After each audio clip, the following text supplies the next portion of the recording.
কয়েকদিন ধরে যা গরম পড়েছে তাই আমি সকাল সকাল রান্না করার চেষ্টা করি, কারণ বেলা বাড়ার সাথে সাথেই আমার রান্নাঘরটা একদম রোদে ভরে যায়, এখানে বসারও উপায় থাকে না। সেই সকাল 8টা থেকেই রোদে ভরে যায় ঘরটা। আজ সকালে ভেবেছি খিচুড়ি করব, আর খিচুড়িটা একটু অন্যভাবে করব। এইভাবে খিচুড়ি রান্না করলে ভীষণ টেস্ট হয়। তো রান্নার আগে আমি বাড়ির লোকের জন্য একটু চা করে নিচ্ছি। সে চা খেতে ভীষণ পছন্দ করে, তাই তার জন্যই করছি। চাটা করে নিয়েছি, এখন খিচুড়ি রান্না করে নেব। তো এখানে আমি পরিমাণ মতো পেঁয়াজ কুচি নিয়েছি আর কটা রসুন নিয়েছি। আলু কেউ পছন্দ করে না, তাই একটা আলু নিয়েছি। সয়াবিনটা সেদ্ধ করে নিয়েছি। আর নিয়েছি গোটা গরম মশলা, তেজপাতা, শুকনো লঙ্কা।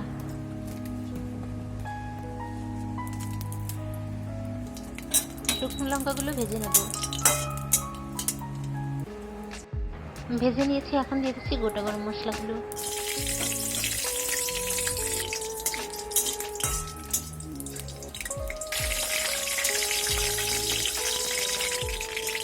তেজপাতাগুলো একটু ভেজে নিচ্ছি। এখন আলুগুলো ভেজে নেব।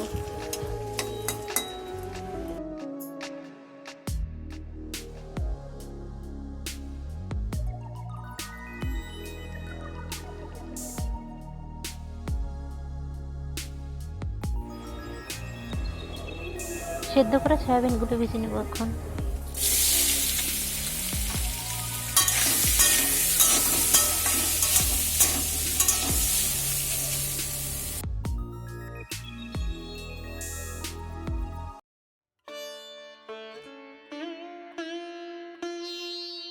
পরিমাণ মতো চাল আর ডাল ধুয়ে নিচ্ছি।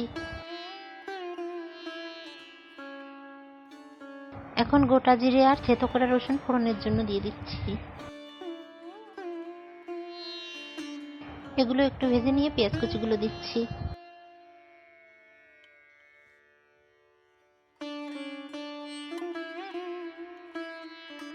একটু হলুদ আর নুন দিয়ে দিচ্ছি।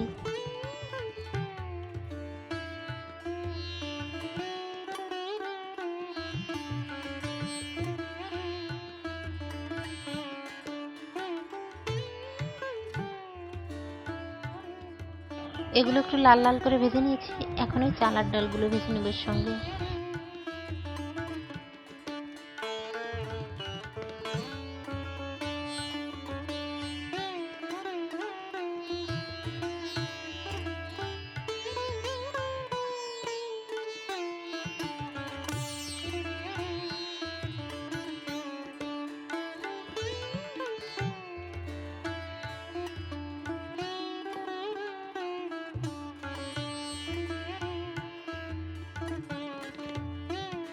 এগুলো ভাজা হয়ে গেছে, এখন একটি প্রেসার কুকারের ভেতর দিয়ে দেব।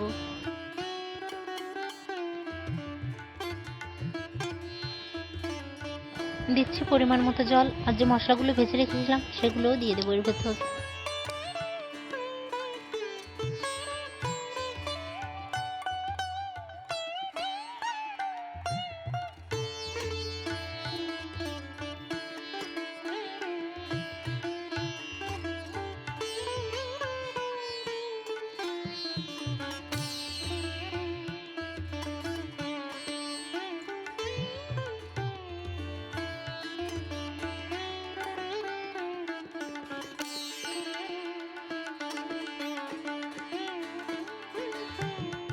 পরিমাণ মতো নুন হলুদ দিয়েছি, এখন ঢেকে দেব। একটুখানি চিনিও দেওয়া যায়, যারা একটু চিনি পছন্দ করেন তারা দিতে পারেন।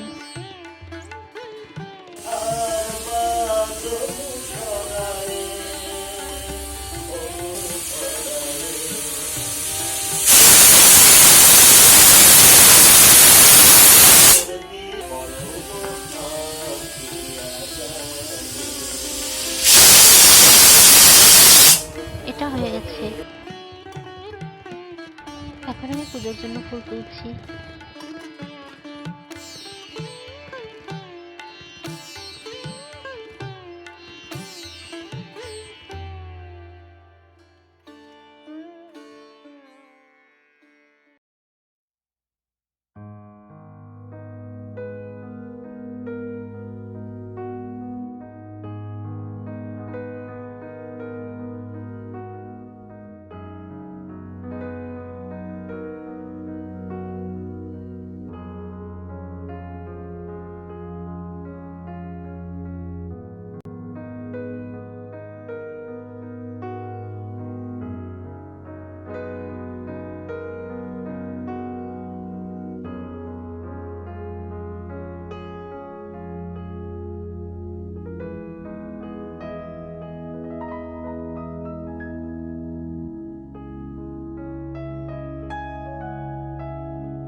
তো পুজো করে নিয়েছি, এখন যাব খাওয়া দাওয়ার দিকে।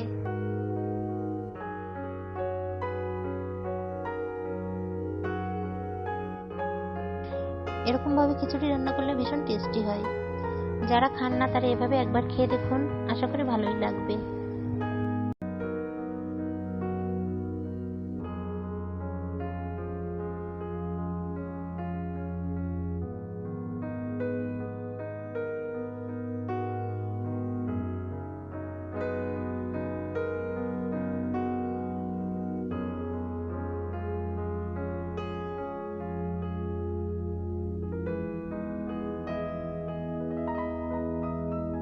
খুব সুন্দর ঝুরঝুরে হয়েছে খিচুড়িটা। এখন দুপুরে রান্না শুরু করেছি। আজ পনির করব আর এঁচড় করব।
তো পনিরটাও হয়ে গেছে, এখন এঁচড়টা করে নেব।